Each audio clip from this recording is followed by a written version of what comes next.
Добро вечер, почитувани гледачи. Вечерва со емисијата Под лупа ќе ве одведеме на едно патување, на една промотивна тура во Турција. Во тоа ќе ми помогне мојот вечерашен гостин, господинот Ружди Муфти, извршен координатор на кластерот за туризам од Охрид. Добре дојдовте во ТВМ и во емисијата Под лупа. Добро ве најдов. Господине Муфти, неодамна бевме на едно интересно патување, на една промотивна тура.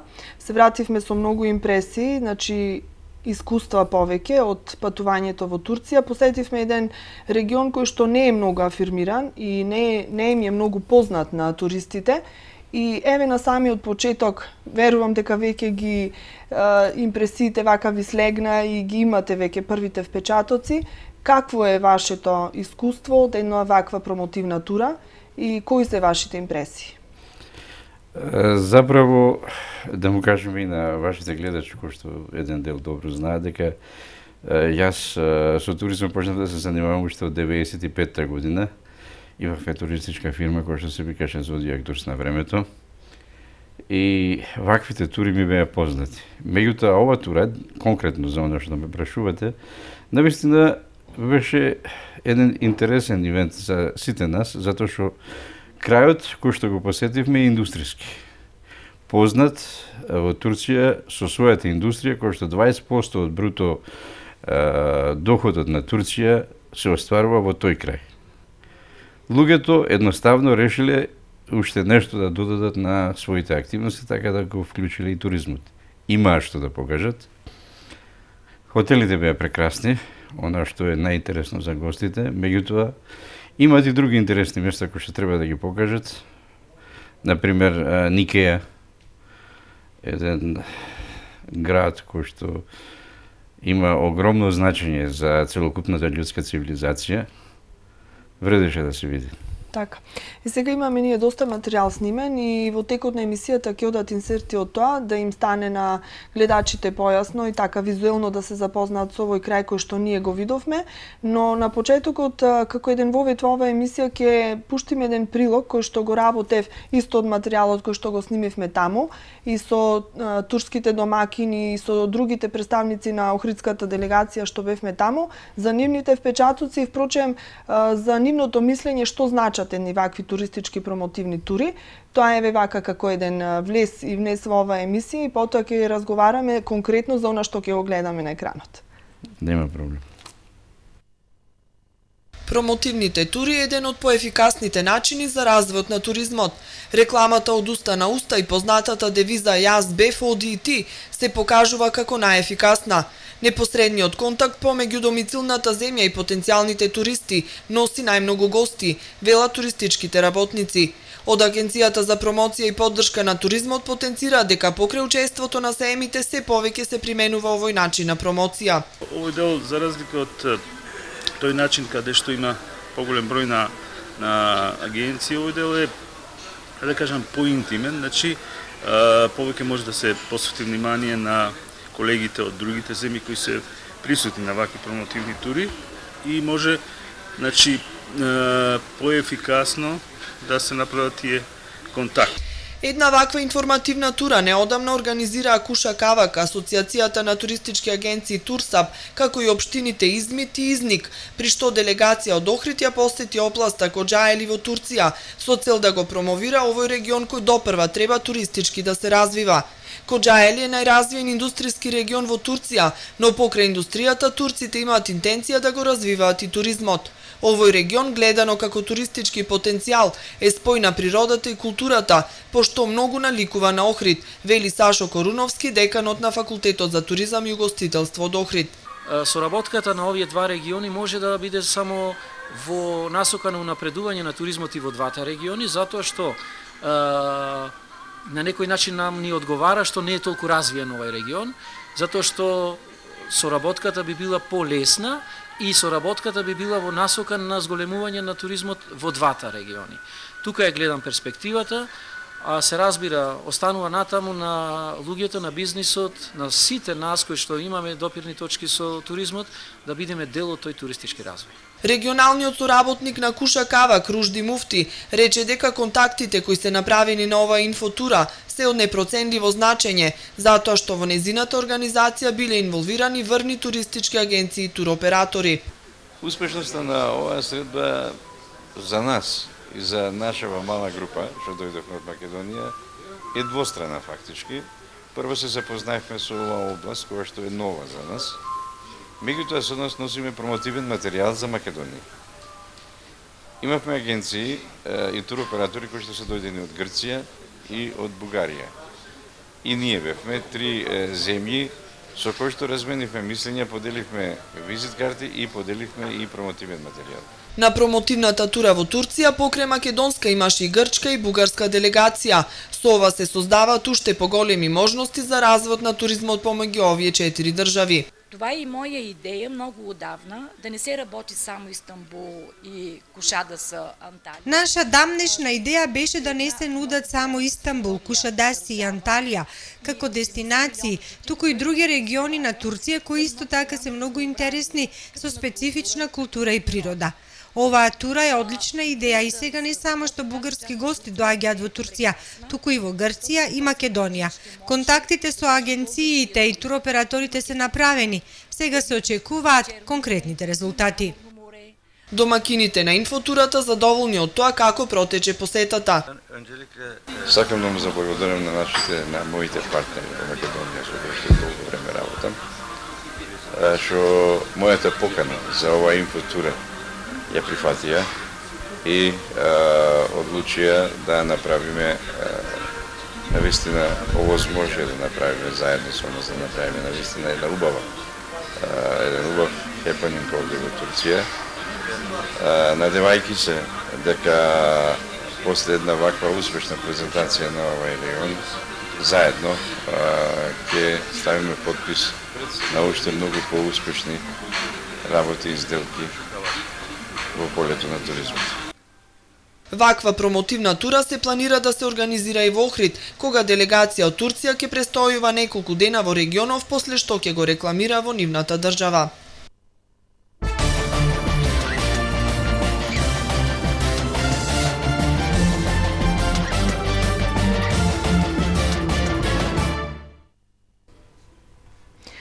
Господине Муфти, го видовме прилогот, значи ова беше дел од она што таму се случуваше и изјавите на луѓето кои што беа дел од оваа инфотура, нивните размислувања и нивните импресии од истата. Сега рековме дека спланирано една ваква да се организира и во Охрид. Се надевам дека тоа ќе се случи наскоро, но еве сега да се навратиме на тоа што веќе се случи. Како дојде до идеја за реализација на една ваква тура? И рековме дека регионот каде што бевме, веќе можат од режија да пуштат и некои инсерти додека разговараме, вие можете да ги коментирате. Рековме дека допрва треба туристички да се развива. Значи, турците и покрај тоа што имаат развиено стопанство и индустрија, сепак стават акценти на туризмот. Па видите, предузимливоста на раководниот кадар во општината, прво самата ова и Турсап, Асоциацијата на туристичките работници, а баш кај што го имаме и Куш Кавак, туристичка агенција која што веќе неколку години носи гости од Турција во нашава земја. И беше интересантно да ни го представат својот крај, затоа што Куш Кавак е од тој крај. Гебзе се наоѓа, значи, под юрисдикција на општината, на големата општина Коџајли, кај што ние бевме. Наиме, идејата им е добра.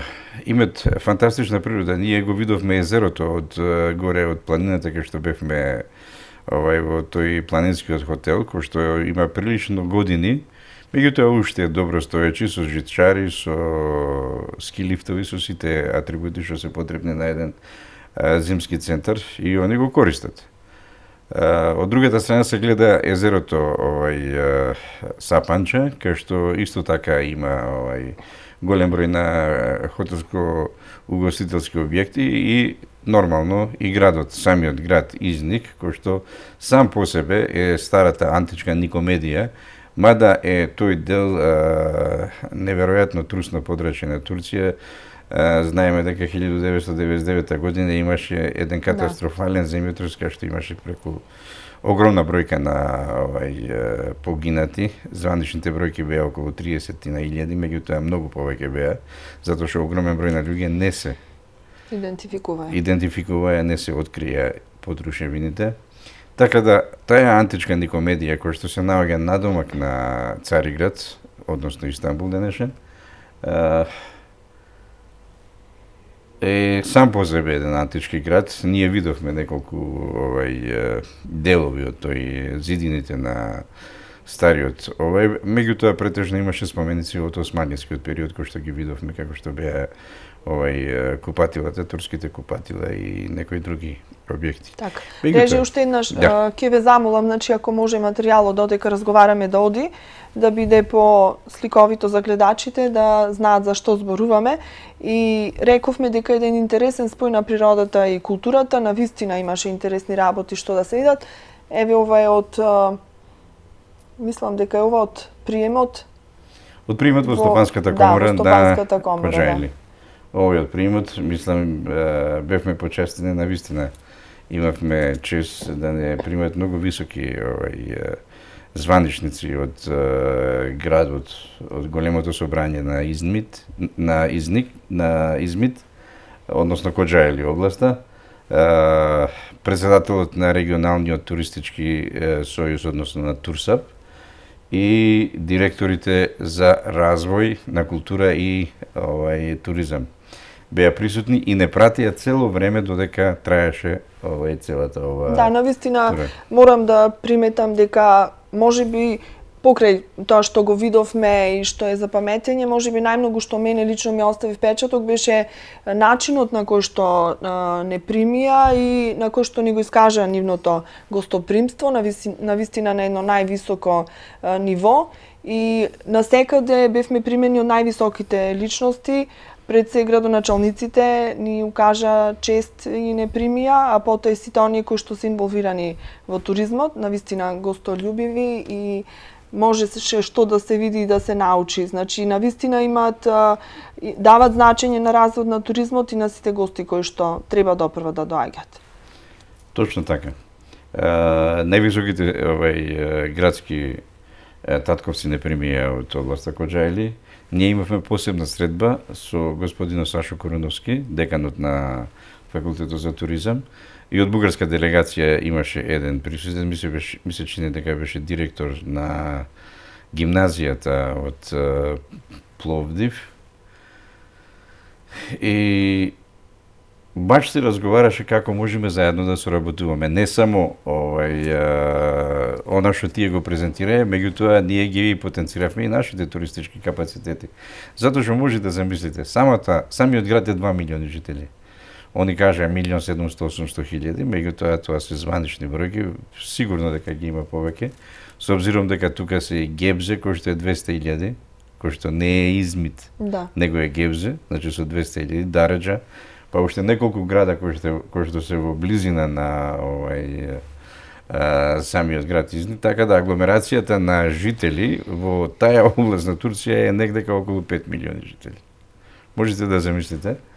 Значи, ние носиме туристи од другите земји, од западните земји, кои што имат, ајде да кажеме, 4-5 милиони или 10 милиони, меѓутоа само една област во Турција има 5 милиони жители. Ако рачунаме дека 80 милиони жители има цела Турција, можете да замислите колку туристи. За нас ќе биде успех ако 100.000 туристи донесеме од Турција. Значи рековме дека бенефитот е двоен.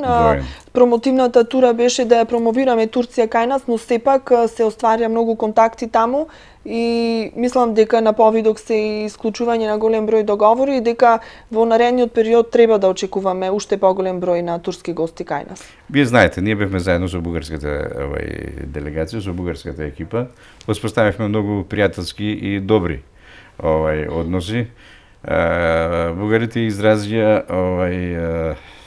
идејата потекна заеднички да се направи ваква инфотура и во Бугарија и во Македонија. Така да прво рековме ќе ја правиме инфотурата во Охрид и после тоа ќе ја правиме во Бугарија. Само морам, така, морам да забележам дека од контактите што ги имавте со бугарите, ние тука бевме, значи сето тоа го регистриравме, да. Приметив дека ти имат желба малку да се прошири регионот, значи да имаат една поширока понуда нивните туристи кога ќе дојдат овде, не само Охрид, туку да се вклучат и некои други градови, а исто така изразија желба и за посета на некои зимски центри. Вие тоаш им посочивте дека може тоа Маврово, може би Попова Шапка, значи на тој план може би мина да се и Пелистер точно, да. Да. Па тука треба да се работи доста. Мислам штета што ја немаме, мислам ја имаме Галичица, но немаме зимски центар, на вистина би бил добар. Имаме и тоа, би било добро. Да, би било добар спој. Затоа што бараат туристите на вистина. Апсолутно се сложувам со вас. Јас мислам дека ќе направиме многу добри работи затоа што на една ваква инфотура се стекнуваат и пријателски контакти. Мислам луѓето стануваат блиски, заедно се патува, заедно се оди неколку дена, комплетно се гледа целата земја, целата околина. Не само што бевме блиски со домакините кои што не знаеа како да ни угодат. Меѓутоа и со другите, малце со грците, поладно седевме, ама што да правиме сега, таква ни е приликата. Сепак и тие ќе се и таму мразот ќе се стопи, се надевам. Добро, знаете што, и тие можеби од оној политички аспект беа малку повоздржани, но од другиот аспект, од бизнис аспектот и од разменавме визит карти, што е најважното, мислам, па и тие патуваат во Македонија. Да. И што ние патуваме кај нив, се остварија контакти и со грците. Мислам дека многу агенции со нашите агенции од овдека разменаја визит карти, се направи една добри разговори се направи. Мислам воопшто не е на одмет мислам грчкиот туризам, грчкиот турист кој што ќе патува во Македонија. Еве ова еден видиковец овде. Знаете, многу Измит, градот Измит, општината Измит мене ме потсети на Охрид, затоа што е така скалесто поставена, значи на повеќе нивоа. И еве еден прекрасен поглед на градот. Тоа беше, кај што бевме, тоа беа зидините, дел од зидините на Измит, нормално, историски гледано, античка Никомедија повеќе пати доживеала земјотреси, како и денешниот Измит. Дури имаше висококатници на самиот Рид, што беше вака малку зачудувачки за нас. Добро, сега веќе се измички се градат тие нови згради, меѓутоа најстрашната работа е што тука имаше проблем што некои згради воопшто не беа по антитектонски направени и затоа имаше толку голем број на жртви. Меѓутоа од тогаш нови закони се донесени, како што стана и кај нас со Скопскиот земјотрес. Така да нашите згради после Скопскиот земјотрес антисеизмички се направени, мислам дека веќе имаме подобра слика во градбата кај нас. А и кај нив, нормално, после една ваква катастрофа, луѓето ќе се опаметат. Не дај Боже да се случуваат вакви катастрофи, но може би се тие и некоја поука за идните генерации, каде сгрешиле и како да се ја поправат грешката. Дефинитивно. И како што велиме, најдобро е да се учи на грешките од другите, но и најскапо. Да, и најскапо. Но некош за жал учиме на собствените грешки. Токму така. Еве, ова може да го прокоментираме, што го гледаме. Ова е една стара џамија, многу стара џамија, фактички. Ова е џамија која што е изградил синот на вториот турски султан, Орхан, Сулейман Паша. Сулейман Паша бил внук на византискиот император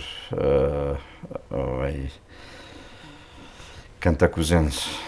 Мислам тука гледаме и нарови. Да, многу имаше калинки. Медитеранска клима е. Џамијата е стара малтене 700 години. И е една многу интересантна џамија. Сулейман Паша бил уште од млади години војсководец, тој е првиот кој што од Османлиското царство, затоа што Османлиското царство настанува како еден мал феуд. Фактички првиот султан Осман бил навистина како да ви речем, еден поглавар на една мала група на луѓе, меѓутоа имал таква визија што неговиот син Орхан веќе доаѓа до таква позиција да ја земе за жена, затоа што често пати Византија молила за помош од нив. со крстоносците имале проблем византиците секој пат и османите често пати заедно со византиците се борели против крстоносците. Така да Кантакузен му ја дава керката на синот на Орхан, на Сулейман Паша. Меѓутоа Сулейман Паша погинува. Он е прв кој што преминал на европско тло од Мала Азија, добил една тврдина од дедо му, византискиот император, и продолжил да освојува и да ги побуните кои што се јавувале на европското тло на византиското царство да ги смирува. Меѓутоа и тој погинал и е закопан заедно со својот конј во местноста Белаир, пак во европскиот дел на Турција. Так, да. Значи, потоа е специфична Турција затоа што е распространета на два континенти и тоа ја прави можеби така единствена затоа што имаме спој на многу култури, многу народи. Колку народи живеат во Турција? 22. 22. Тоа е навистина богатство. Па видите, ако веќе зборуваме за Турција како држава или за Османлиското царство до настанокот на модерна Турција 1922 година, Османлиското царство во тој период беше Америка на тоа време. Ќе го образложам многу едноставно. Доаѓањето на јаничарите, кои што доаѓаја, тие деца кои што беа земани уште од млади, од 5, 6, 7, 8 години, меѓутоа беа школовани во врхунските школи. Тие што беа способни, продолжаваја со дворска култура и дрил да биде спремани за идни раководители. Можете да рачунате едно царство кое што постои 600 години, има за везири како Мехмед Паша Соколович, кој што е србин по потекло, или да кажеме имате Чуприличи од Македонија се тие, од Велес, Ахмед Чуприли, Мехмед Чуприли, тоа е една фамилија. Имат албанците доста голем број на везири кои што служиле на Отоманската империја. Па имаме Хрват еден кој што беше го гледавме во серијата со Сулейман. Само малку ќе ве прекинам. Ова не ве потсетували на охридските стари куки и пенџериња? Значи, од тој тип се, затоа и да спомнам еве Ричард, благодарност до него што све ова еве така го преку објективот на камерата го забележа. Затоа и токму тоа го регистрирал. Охридска куќа со доксати. Тоа му била намерата.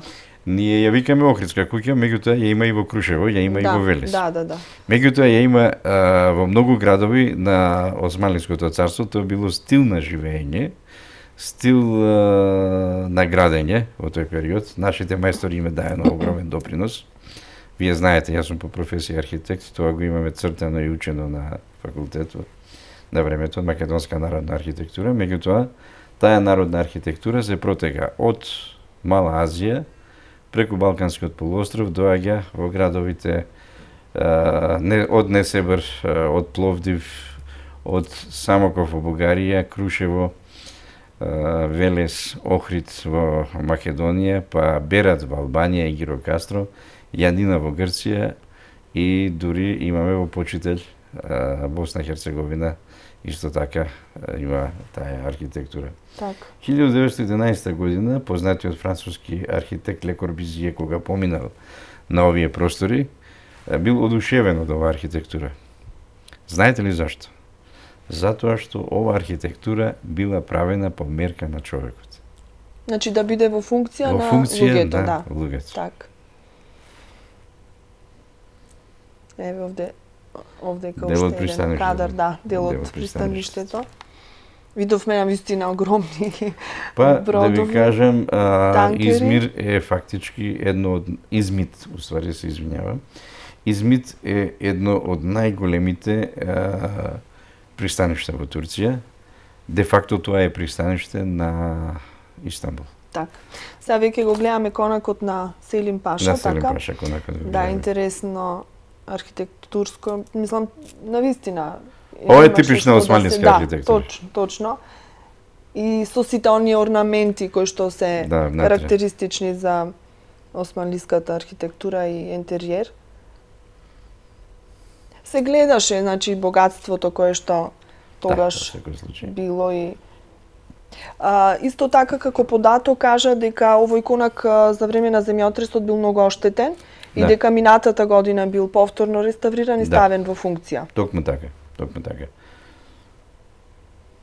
Значи, ете, турците, можеби ние можеме тоа да го примениме, многу едноставно нешто, но практично за сите оние посетители кои што влегуваа во некои споменици, музеи.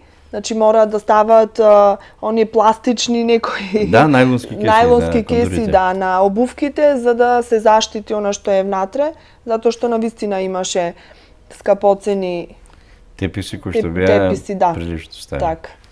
Вие знаете, особено тие што ги видовме во куќата за лов, тие беа многу стари. Тие беа многу стари. Да. Беа од свилен конец и од свилен конец и од хереке беа и беа стари. Па бога ми преку 300 години. Да. А изгледа како од вчера да се. Значи многу одржани и квалитетно направени. Па свилата и сировата свила издржува. Во секој случај имате неколку места во Турција кои што произведуваат рачна работа, такви теписи и тоа ги прават девојчина до возраст од 16 години, затоа што им се тенки прсти. Така. Не може да го прават повозрастни луѓе, така да предењето, односно ткањето на тие теписи оди на тој начин. Така. Уште нешто што ми падна во очи при оваа посета беше тоа што турците се навистина многу вреден народ и во општественото живење се вклучени сите од најмали нозе, значи дури еве и децата. Тоа можевме да го видиме и во Изник, во оние работилници и продавничиња каде што рачно се цртаат тие сувенири кои што се препознатливи за овој град, бидејќи тоа е центар на керамиката, она позната изничка керамика, која што е рачно цртана, која што датира, не знам, многу години. Уште во античкиот период. Да. Уште од античка Никеја датира. Видовме девојчиња на возраст од околу 10 години кај што рачно цртаат. Навистина беше интересно тоа. Орнаментиката на порцелането фактички, не е керамика. На порцеланот во Изник датира доста далеку, мислам, во историјата. Меѓутоа, врхунецот го има достигнато во Османлиското царство, затоа што Османлиското царство беше голем потрошач на таа керамика. Например, сигурно имате посетено плавата џамија во Истанбул. Цела е направена со порцелан и обложена со порцелан од Изник. Цртањето на тие орнаменти захтева обука уште од мали нозе. Значи, децата мора да се учат уште од мали, за да цртаат. Не е тоа некоја напорна работа. Тоа е исто како училиште. Така. Фактички тие ќе станат врвни стручњаци во цртање на орнаментите кои што се интересни.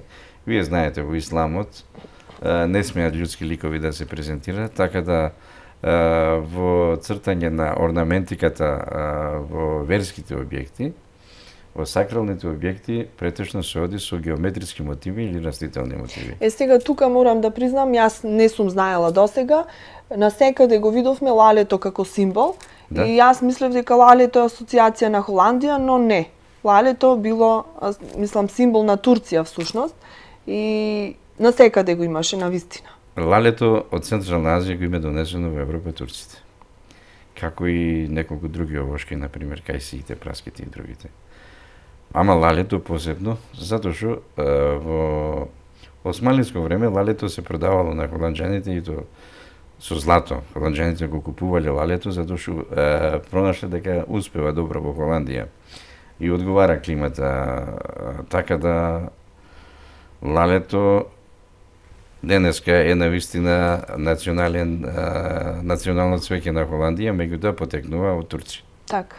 И го имаше пак, ќе речам, има една цела епоха во османлиската историја која што е наречена Лале Деври. Или тоа значи периодот на лалето. Така.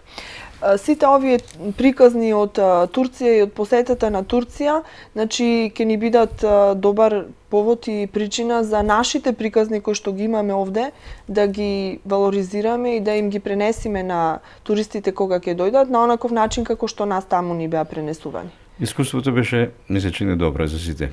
Так. Вие бевте сведок, го видовте тоа. Јас мислам дека нема да останеме подолу од нив. Ќе направиме све што можеме, нашиот крај. Баш кај што имаме еден афинитет од турскиот турист, кога доаѓаат во Македонија, едноставно, тие се залюбени во Македонија, ја сакат Македонија. Има еден голем разлог зашто ја сакат, а тој разлог е дека во Македонија на целиот Балкан се најпоќе зачувани османските споменици. Мислам, тој е факт. Тој факт никој не може да го избрише. Така да ние врз база само на тој факт, можеме да донесеме огромен број на туристи од Турција. Тоа е едната работа. Другата работа, ние ја имаме нашата музика. Имаме заеднички песни. Имаме песни кои што се пеат и во Турција и во Македонија, тоа се истите песни, истиот мелост. Тактот, музиката, игрите. Дури се смеевме со Сашо Коруновски кога не однесуја во тој дел од кај што имаше во тоа селото, етно село, што беше, кај што игра, века исто како да гледам македонски деца кај што играат македонски ора. Мислам, толку се слични. Така да и на тој план можеме да направиме, поготово и во кулинарството. Ние треба некои работи што ги имаме полека да ги прилагодиме. Ние да не останеме само на кебапчината и тавчето што се нудат во Скопје, тоа веќе не може надминато, да биде надминато е. Треба да видиме што можеме да направиме. Тука со Охрид, дури нашата пастрмка, има ресторани кои што не знаат добро да ја направат. Треба тука да се посвети поголемо внимание. Так. Малку ќе ве одморам од разговорот, ќе направиме една пауза и потоа ќе видиме уште еден дел од материјалот кој што е снимен. Сакам да видиме, значи, од материјалот кој што го направивме во Изник, во Античка Икеа, затоа што навистина има специфични работи кои што треба да се видат. Апсолутно.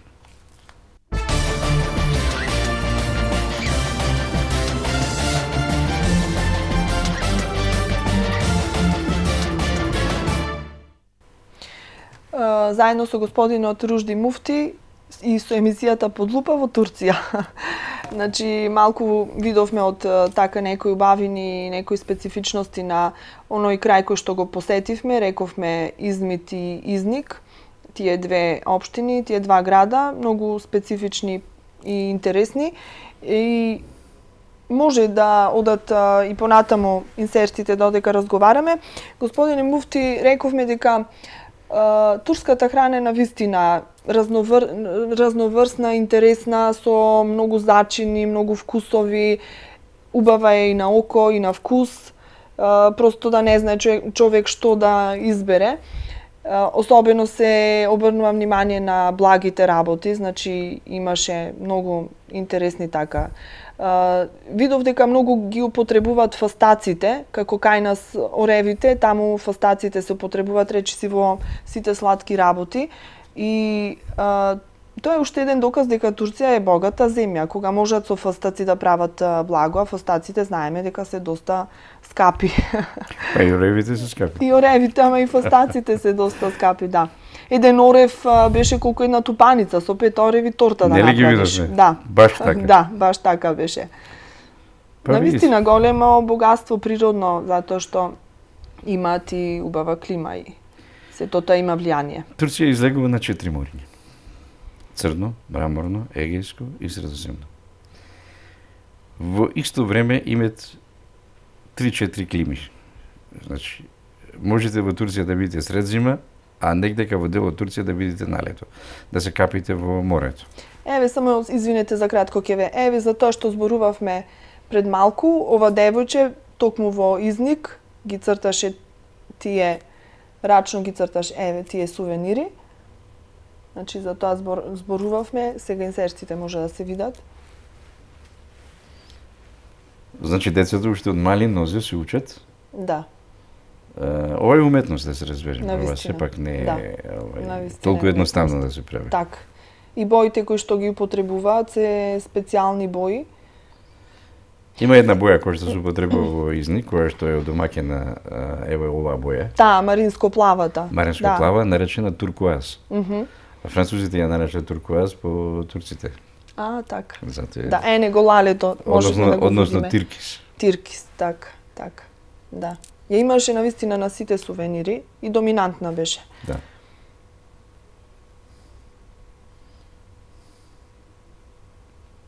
Значи, еве, дел од таа тура. Рековме дека Овде имавме представници од безистеното Бугарија. Сулейман Паша во Да. изник.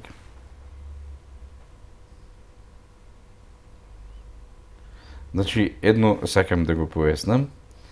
Османлиското царство настанува баш во овој дел на Значи, ова е Анадолија. срцето всушност. Ова е срцето, Да. всушност Сөјүт, изник Бурса. Меѓутоа Бурса покасно доаѓа.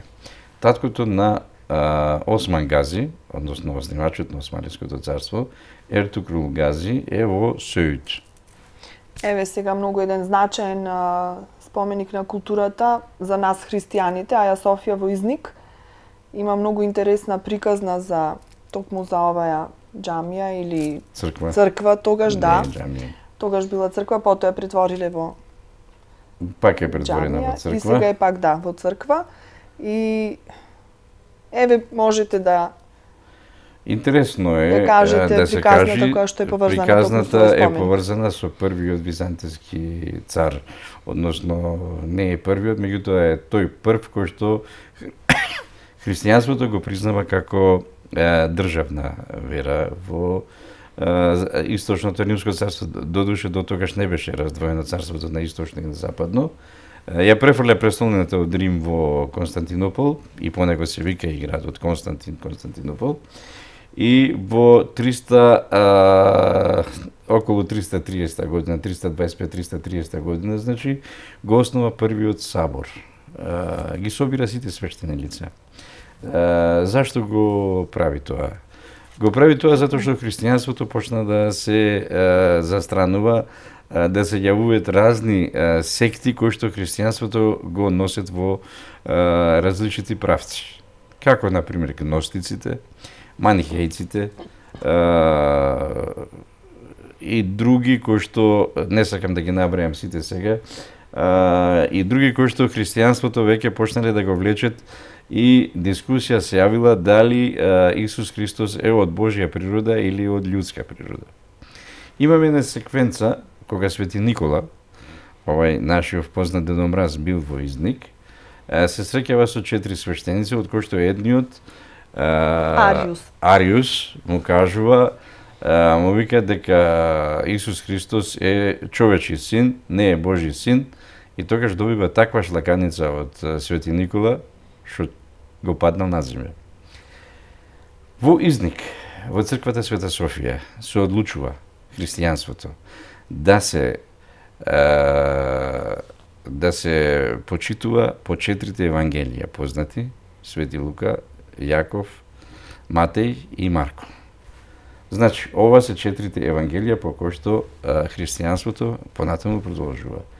И понатаму, првиот собор не е одржан во црквата Света Софија, само 7-миот собор е одржан во црквата Света Софија. Првиот собор е во градската зграда на градот Изник одржан, а 7-миот собор е одржан пак во Изник и е одржан во црквата Света Софија, кај што ние бевме и ја посетивме. Ова се веќе Ова е веќе завршено. Инсерти од завршниот дел, од завршната дел. конференција, кога се сумира резултатите од ваквата посета и сите со своите импресии. Значи, домакините од Турција сака да слушнат наши видувања за посетата, што било се она што било добро, и некои, ако имавме негативни забелешки, се со цел да го исправат тоа и еве овде е господин Владо Суковски, да. Едно свој имаше обраќање во име на целата наша делегација, да, како представник на Асоциацијата за промоција и поддршка на развод на туризмот. Имавме среќа што имавме и член од општината и член од дирекцијата за развој и промоција. Ова го потенцирам затоа што мислам дека во припремата на инфотурата што ќе направиме за овие туроператори кои што ќе ни дојдат од Бугарија, Грција и од Турција, мислам тие ќе го пренесат. Пораката ќе ја пренесат во своите матични куќи, Елкер Мустафа во општината, Владо Сукловски во Министерство за економија, така да ми се чини дека ова инфотура ќе направиме добро. Може да се направи добро. Еве сега нешто гледаме од еден настап во едно, да го наречам, етно село. Значи имаше точка каде што настапува, пак ќе речам, помлади дечиња и имаше други анимацијски активности. И интересно беше што на сите гости им се нудеа оние нивни национални јадења, додека ја следеа програмата. Селските јадења, да. Тоа е она ѓозлемето, тоа е како една питулица која што ја печат како на плотна. Внатре ја зачинуваат со различни мируди, сирење, да, за зеленчук и некои зачини и се служи така топла, навистина е вкусно. И ајранот, онај што е како некој вид на јогурт, маштеница, како да го наречам. Да. И ашуре пробавме исто така. Да, и ашуре пробав. Да. Ашурето е многу интересно, еве се прави кај нас, но сум го пробала, ама во Турција имаше некој поинаков вкус и прашав зошто. Тоа доаѓало од таму што значи се вареле сите тие суви овошја во млеко и 40 овошја требало да има, значи различни. Добро, тоа е обичај во Турција, кај нас не е така. Кај нас можеби, да, помалку се стават. Јас можам изворно да ви го кажам, затоа што изворно се прави кај нас. Ашурето се прави со тоа што пченицата се вари со млеко, да, во голем сад, во казан, и после тоа се сипа во мали садови, а сувото грозје, сувите смокви, оревите и другите. 40 врсти е на разни мироди може да се стават, значи разни состојци, меѓутоа тоа е премногу. И го меша вкусот. Меѓутоа кај нас ми се чини дека ние сме малце дека е повкусно. Повкусно. Добро, тогаш да не ми замерат турците. Тогаш кога ќе дојдат турските гости, ние ќе им понудиме ашуре кое што е направено кај нас, охридско ашуре. Ашурето се служи во месецот на ашурето. А кој е тој месец? Тој е овај месец сега што поминува. Уште неколку дена и тој месец ќе заврши по муслиманскиот календар. Значи тоа си има символика, си има значење. Секоја година, значи во месецот на ашурето се вари ашуре, се става ашуре. Иначе ашурето е традиција која што настаната од смртта на внуците на Мухамед во Кербела. И од тогаш, значи, како традиција е останато да се вари ашур. Така. Знаете што, кога бев во Турција, значи бев таму, но размислував како охриѓанка, како македонка и си правев компарации во себе.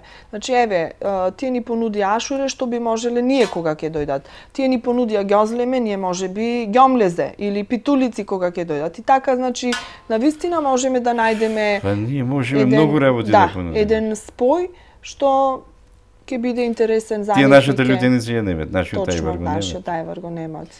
Имаме милион работи што кај нас се многу интересни, што можеме да ги понудиме. Например, на паста со лук што се прави со риба што се служи, и тоа е многу интересно за нив, ново е, не се прави во Турција тоа. Мислам, што се однесува до таа работа, можеме да сугерираме. Гастрономската понуда навистина може можеме да биде. Сугерираме, пошто ја познаваме добро гастрономската понуда во Турција и овде во Македонија. Так. Можеме да сугерираме што можеме ние да понудиме на другата страна, што би можело да им се допадне.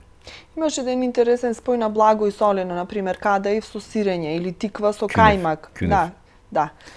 Кюнефето е специфично благо што го прават, кадаив со сирење, да, тоа е интересно.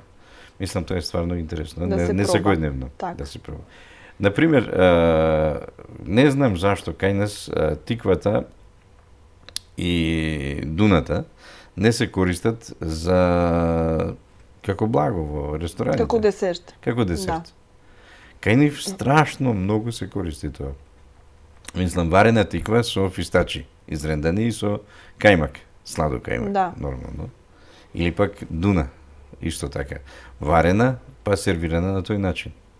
Мислам, одиме на тешки работи, кои што ги оптоваруваме гостите, сладки работи, торти, не знам што. Мислам, најважната работа е што ние го имаме стално овдека, не го правиме, а тоа е овошјето. Ние имаме фантастично воше во Охрид, нашите цреши кога ќе дојдат. Јаболката, крушите. Можеме стварно навистина многу работи да им понудиме. Многу малци од рестораните служат за десертовоши кај нас. Многу малци. Така. Штета е. Еве, може би ова ќе биде една провокација да размислат за нивната гастрономска понуда. Апсолутно. Бидејќи во повеќе наврати стручните лица сугерирале дека треба да се поработи на збогатување на менијата и на она што им се нуди на гостите впрочем. Исто така, еден впечаток кој што го понесов и една импресија од таму е што многу си ги чуваат националните јадења. Значи, имаше едно училиште во Изник и преку пат на училиштето имаше еден парк. Во паркот има поставено маси и столици, малку беше тако племенет за зеленет и под едни настрешници имаше поставено повеќе како плотни да ги наречам, и тука имаше жени, повозрасни и помлади, кои што готвеа национални јадења. А дечињата кога беа на одмор, доаѓаат тука да се хранат. Значи, јадеа тазе, топло и национални, готвени јадења. Не онаа брза храна на која Не што... фастфуд. Да, на која што ја практикуваат децата во... Еви, кај нас многу ја практикуваат, за жал. Јас се распрашав за таа работа, како е настанато, како дошло до тоа, домакинките од Изник да го прават тоа. Тоа беа сасвим обични стереотипни жени, домакинки. Кој што училиштето им беше од другата страна на патот, а овдека има едно паркче, односно училиште имаше и од оваа страна и од таа страна. Не се сеќавам точно како беше, како и да е. Тие сите припремаја разни јадења за децата. И јадењата беа баш прави, мислам, направени од природни состојки, не брза храна во секој случај. Претежно беа мајки на тие деца кои што одеа на училиште. Фактички тука се одвиваше животот на градчето. Интересна работа. Тоа беше иницијатива на Советот на градот. И веројатно некој од раководството на градот, да некои работи со запослување на жените во тој град, да се направи еден социјален живот. Мислам, тоа е невидена идеја. Значи, ете неколку кратен бенефит. Многу бенефит. Домакинките се ангажираат и им се дава вработување, децата се хранат здраво, а и ефтино. А и многу ефтино. Да, затоа што имаше и случајни минувачи кои што седнуваа да си купат од таа храна. И мислам дека еден оброк чинеше околу 1 лира. Мислам, тоа е символична цена за Турција. Точно да. така. Сармите им беа добри. Многу добри, да. Да. И ние ги правиме, ама формата кај нас е поинаква. Кај нив беа така поиздолжени. Да. И само со ориз без месо. Епа, кај нив претежно сармата е без месо, со ориз. Има она фестак од бор. Има змиско грозје внатре. Како што има и во полнатите пиперки кои што се без месо, значи дава еден посебен шмек. Да, има е поинаков вкус, секако. Да. Сега, пак ќе речам, импресиите веќе ни легна и треба тие некако да се канализираат и да се употребат и кај нас. Дали веќе конкретно размислувате за организирање на една промотивна тура, да дојдат турски гости кај нас и кога тоа би се случило? Прво, ќе поканиме госпожа Шани Божанова од ProTravel да дојде, затоа што таа имаше една идеја многу интересна. Со Владимир Сугловски разговарано преку Агенцијава за развој на туризмот, да се стапи во контакт со школите кои што носат назив Климент Охридски, затоа што и они имаат таму и сакаат некоја заедничка програма да направат. Мислам дека тоа воопшто не би штетило, затоа што од мали нозе децата ќе почнат да одат да се дружат една работа, а фактички кај нас тоа е сепак туристички бенефит. да се разбериме, после тоа ќе дојдат родителите. Мислам дека ние бугарите како туристи ги имавме порано во поголем број, меѓутоа во последно време све помалку и помалку доаѓаат. Македонија е интересно за нив, да се разбериме. Од повеќе аспекти, сега не би навлегувал во оние негативните. Меѓутоа, тоа сигурно дека ќе се заборави. Нема да имаме некакви негативни реперкусии од нивното доаѓање, убеден сум. Се ќе биде добронамерно и како што треба да биде, мислам. Од она што го разговаравме, мислам, ние навистина поминавме многу добро. Ево и вие знаете, бевте тука. Све беше на шала, земено, све беше Да, така навистина беше. Еден убав, најдобар ред. И мислам дека ние треба да продолжиме со дружење и луѓето треба да доаѓаат. Не само Охрид, цела Македонија е интересна за нив. Дури за Молија и да ги однесеме и малце и подалеку ако треба. Зимските центри се интересни за нив исто така. И покрај тоа што го имат Пампорово, Боровец и кажете на Банско, мислите? Банско, да, на Банско. Мислам дека Македонија е интересна. Добро, сакат и тие да откриваат некои нови дестинации, некои нови места. Едноставно. Меѓутоа, ова иницијатива со школите кои што носат назив Климент Охридски би било добро. Би било во ред. Так. Мислам дека би било добро. Да. Па во функција на образовниот туризам и ќе се разменат искуства, госпоѓата Шени рече дека кај нив со процесот на демократија некои вредности малку се испоместиле, па сака да видат како младите во Македонија растат и се развиваат, како позитивен пример за младите во Бугарија. Значи малку да се разменат искуства. Мислам и вие бевте сведок на тие разговори. Све си беше во најдобар ред, мислам, баш како што треба да биде. Да. Навистина беше и дружењето. И дружењето на беше ниво, добро. На ниво. Се беше со позитивни впечатоци и сега ги очекуваме и конкретните бенефити. Апсолутно. Господине Ружди, на самиот крај на емисијата неколку минути ќе ви ги посветам, значи лично вас како Ружди Муфти. Живеете и творите во Охрид. Рековте дека по професија бевте архитект, но се уште сте, да, но еве имате успешни обиди во туризмот, значи и тоа поленевие страно.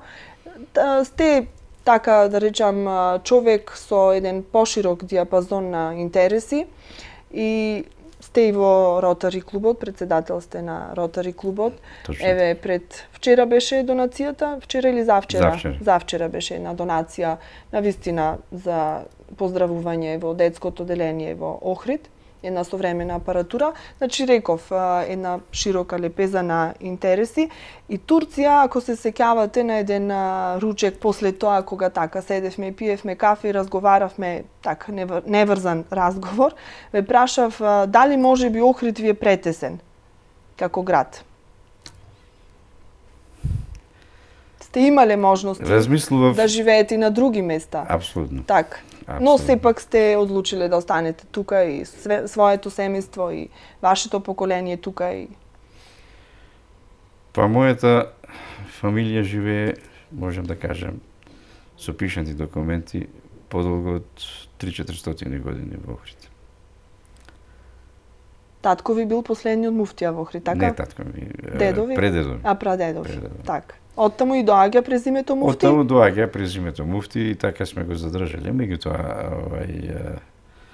тој е роден по пишаните документи што ги имаме најдено и што не се пуштени од Турција 1831 година во Охрид во Искендербеј махала. Искендербеј махала била Карабегомала денешна. Тој бил Кара Искендербеј и така останал Карабегомала. Долго време бил помошник на муфтија, 20 години, после 40 години бил муфтија во Охрид до 1911 година. Уште бил во живот. Неговиот татко, Џафер, бил спахија. Значи спахија. Тоа се пишени документи во Нова Македонија 1961 година. Во нашата куќа беа пронајдени огромен број на документи, кои што денеска се во историскиот архив на Охрид. Старата муфтиска архива, што беше од градов, Сите склучени бракови, тапи, све комплетно се во архивот на град Охрид денеска. Ги предадовме тогаш. Така да, затоа има податоци, значи можем да се вратам некаде до 1700-те години, а еден убав ден кој ќе одам Турција во нивните архиви, пошто го имам бројот на архивот на мојот предедо, архивскиот број, ќе можам да ги најдам, затоа што знаете дека во Османското царство архивите и катастрот биле на прво место, непогрешливи. Так, безпрекорно уредени биле. Сега да се вратам на вашето прашање. Еден човек како мене, кој што ги провел најубавите години на својот живот во овај град, кој што ги доживеал сите убавини на детството, младоста, животот овде, стекнал пријатели, другари. Јас учев во Илигор Прличев. Ние лани славивме 51 година, а преклани 50 години од завршување на основното училиште. На основното, од полуматура. Полуматура.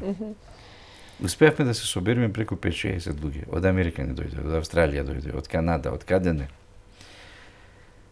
Не можам да ви го опишам тоа другарство, тоа дружење што го имавме ние тие неколку дена што бевме заедно. Со една голема љубов и ентузијазам ги поминавме тие моменти заедно, што значи дека во Охрид, во еден одреден период на нашето живење, ние имавме навистина еден прекрасен живот. Прекрасен живот. Така да, мене, ако ме прашате, можам многу лесно да бидам во Истанбул, немаше никаков проблем. Имав прилики. Меѓутоа, Охрид ми е мил, во секој случај. Така да, тешко ми е да го напуштам. Ево и сега, го спомнавте ротаријанството. Имаме прекрасно дружење во Ротари клубот од Охрид. Ние сме браќа таму. Така. Па еве ова вашиов пример нека биде позитивен за сите оние млади кога ќе се најдат на еден крстопат, дали да останат во градов или да го напуштат, барајки си подобро место под сонцето. Навистина, времињата се тешки, можеби перспективите сега што се нудат се помали од оние кои што беа на вашето време, но сепак со едно залагање, со еден труд, со една визија, мислам дека може да се постигне. И јас мислам исто како вас. Мислам дека може да се постигне во секој случај. Знам дека е тешко, меѓутоа не треба да бегаме од тежината. Ако сите бегаме, тогаш кој ќе остане? Така.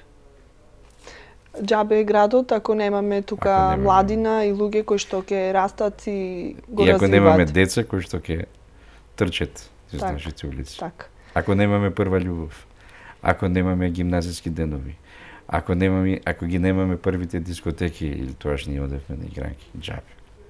Да. Џабе. Убави спомени, се надевам дека и овие генерации што допрва доаѓаат ќе имат такви и сите сакаме да го видиме Охрид во едно поубаво светло.